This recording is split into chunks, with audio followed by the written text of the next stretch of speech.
Welcome to Burlap Teachers. Enjoy the video. You start by opening Notes and navigating to the note you want to edit. Open it now. Once inside, tap and hold on a word, then drag the selection handles to include exactly the text you intend to color.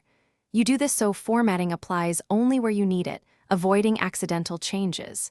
Make sure edit mode is active. If you see the toolbar, you're ready. Now pause. The selection is the foundation for the color change that follows.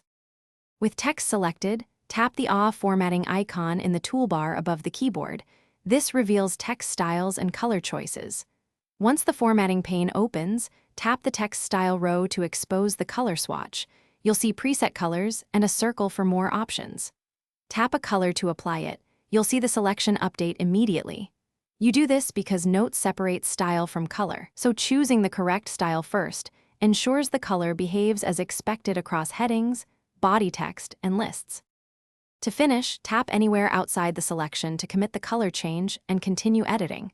This saves the formatting in the note. If you make a mistake, use a two-finger tap or the undo button to revert quickly.